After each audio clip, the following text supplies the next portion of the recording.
sejak kecil saya itu banyak bertemu dengan orang-orang yang indikatif wali gitu ya. Ada yang tua, ada yang muda, ada yang anak kecil, ada yang punya pesantren, ada yang orang biasa, ada yang gelandangan, ada yang macam-macam gitu ya. Nah, wali itu kan bukan panggilan, tapi identitas. Kalau Habib kan identitas dan panggilan. Sebagaimana Gus. Setahu Pak Muzamil, Gus itu apa sebenarnya? Ya, anaknya Kiai. Anaknya Kiai. Yang belum jadi Kiai. Yang belum jadi Kiai. Nah, kalau Gus Dur itu sampai akhir hayatnya disebut Gus Dur itu apa karena karena beliau tidak pernah jadi Kiai atau gimana? Ya, Gus Dur kan nggak pernah mimpin pesantren. Oke. Iya, jadi Gus Dur putra Kiai Wahid dan Gus Dur terus nggak mimpin pesantren. Iya. Gitu ya. Jadi tetap Gus gitu ya? Iya, tetap Gus. Ya. Gus Dur itu Gus Dur itu Kiai, Gus Dur itu ulama, Gus Dur itu wali, Gus Dur itu Habib juga bahkan. Saya tidak yakin kalau Gus Dur bukan Habib loh. Bahkan loh ya.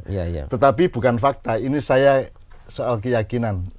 Masa orang kayak Gus Dur bukan Habib kan gitu. Betul. Menurut saya loh ya. Jadi saya optimis saja, saya junjung semuanya insya Allah dengan husnudzon kepada Allah dan kepada hamba-hambanya sesama manusia dan bangsa Indonesia. Nah, ada bermacam-macam indikasi atau perilaku Pak Muzamil yang seperti Pak Muzamil pernah ceritakan mengenai orang gila karena menyakiti wali Allah tadi. Betul ya. Ada yang mastur ketika ketemu sama temannya terus dipanggil. Dia masturnya tidak hanya kewaliannya tapi juga bahkan namanya.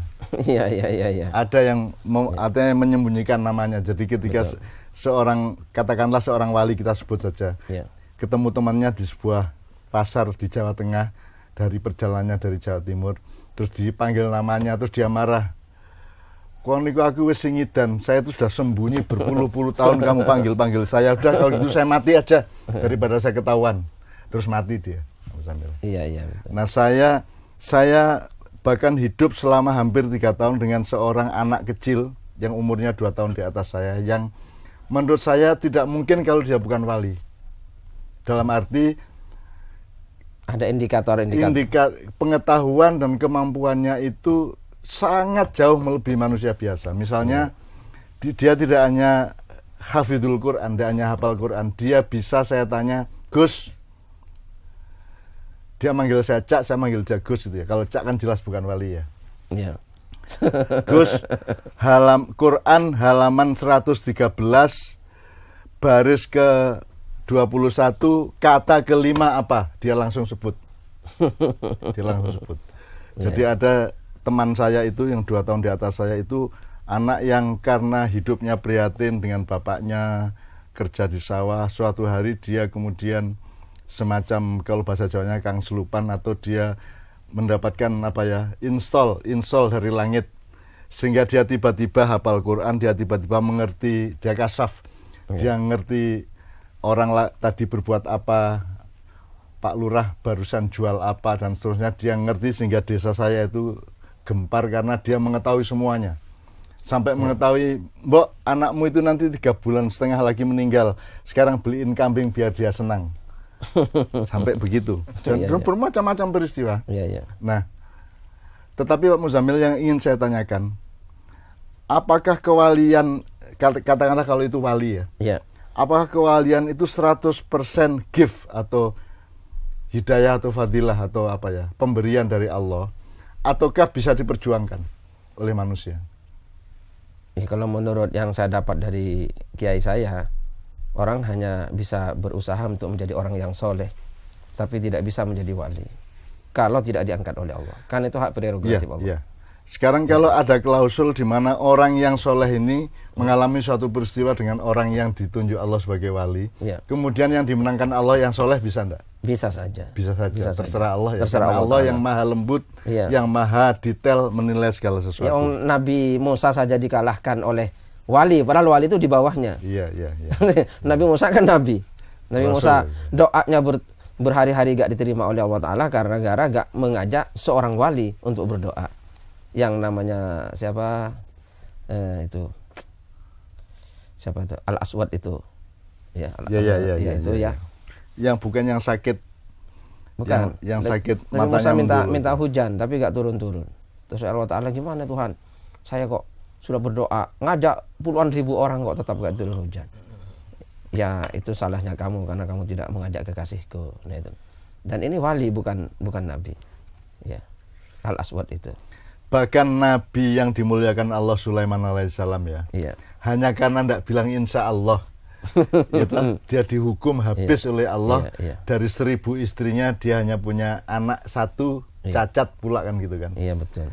Jadi Allah itu memang betul-betul berkuasa dan punya kebijaksanaan yang sangat tinggi, yang maha tinggi. Iya. Itu namanya tadi Balkh al-Aswad namanya, yang itu. Yang terus Nabi Musa agak diijabahi doanya itu. Nah, ini kan juga menjadi cermin bagi kita semua, Pak. Kita itu sebaiknya bagaimana? Jadi ada seorang yang Allah nyuruh Musa untuk mendatangi, Nabi Musa alaihissalam untuk mendatangi anak orang yang sakit, saya tak tahu namanya. Iya. Terus Allah bilang mintalah doa kepada dia. Bukan doakan dia, tapi mintalah doa, mintalah dia berdoa untukmu kan. Iya. Terus Nabi Musa mencari orang itu dan ternyata dia dalam keadaan tergeletak, sangat sakit, hampir lumpuh dan meripatnya itu keluar. Bola matanya keluar, tapi dalam keadaan buta. Iya. Terus begitu Nabi Musa mendatangi kan Nabi Musa tidak tega, terus langsung mendoakannya.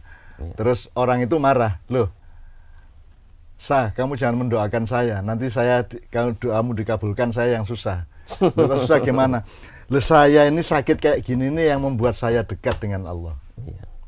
Kalau kamu doakan terus saya jadi sembuh, belum tentu saya sedekat ini dengan Allah SWT. Nah, itu kan kita ibaratkan ini ada otoritas seperti Nabi Musa, apa wali apa nabi, terus ada keawaman seperti orang yang sakit itu kita ibaratkan itu kita. Jadi kita ini lebih baik hidup sejahtera, sehat walafiat, tapi tidak sedekat itu dengan Allah, ataukah kita ini sakit dan menderita yang membuat kita menjadi lebih dekat dengan Allah? Kan itu kan juga sebuah pilihan yang untuk orang modern tidak normal itu. Iya.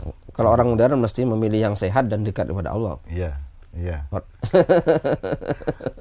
Dia tidak ngelihat dikitnya, Pak. Apa namanya? Iya. Jadi si mendulu matanya tadi kan mengatakan, loh, saya kalau kamu doakan terus Allah menyembuhkan saya mungkin saya tidak bisa sedekat sekarang ini dengan Allah. Iya. Bukan tidak dekat, tetap dekat meskipun kita kaya, kita sukses, tapi mungkin tidak sedekat kalau kita tidak sukses dan kalau kita menderitakan gitu. Iya. Jadi itu ada